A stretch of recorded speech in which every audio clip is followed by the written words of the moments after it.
Tasty delight bye मधुराणीमध्ये सगळ्यांचं स्वागत. सणासुदीचे दिवस म्हटले की आपण वेगवेगळ्या प्रकारचा गोडाचा पदार्थ बनवतोच. म्हणूनच आज आपण आपल्या किचन मध्ये असा एक गोडाचा पदार्थ बनवणार आहोत की त्यासाठी लागणारं सर्व साहित्य आपल्या किचन मध्ये सहज उपलब्ध होईल. आणि हा गोडाचा पदार्थ मार्केटच्या मिठाईपेक्षाही अप्रतिम बनतो. तर चला जास्त वेळ न घालवता पटकन रेसिपीला सुरुवात करूया. इथे मी 2 वाट्या गव्हाचं पीठ घेतलंय आणि त्याच वाटीने 1 वाटी तूप घेतलंय.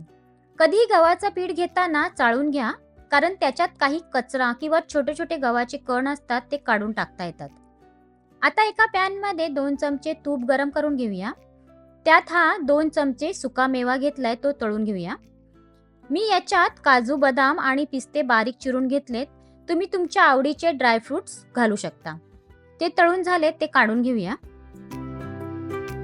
पुन्हा त्याच पॅन मध्ये आपण घेतलेल्या 1 वाटी तुपातील थोडंसं तूप पॅन मध्ये घालून घेऊया.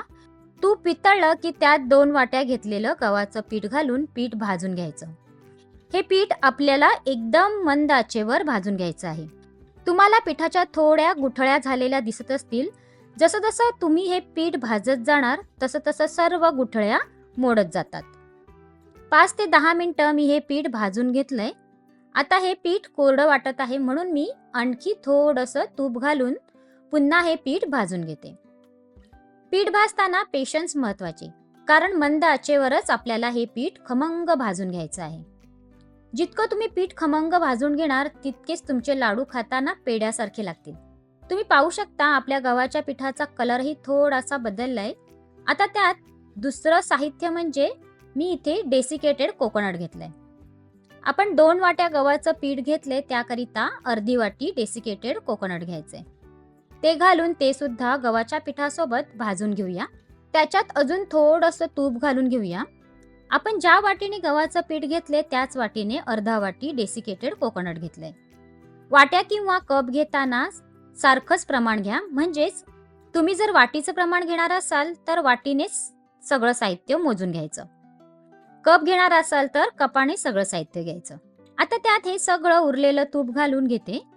तुम्ही पाहू शकता पिठाचा कलर चेंज होऊन टेक्स्चरही खूप मस्त दिसतंय. हे मिश्रण मी बरोबर 20 ते 25 मिनिटं मंद आचेवर भाजून घेतलंय.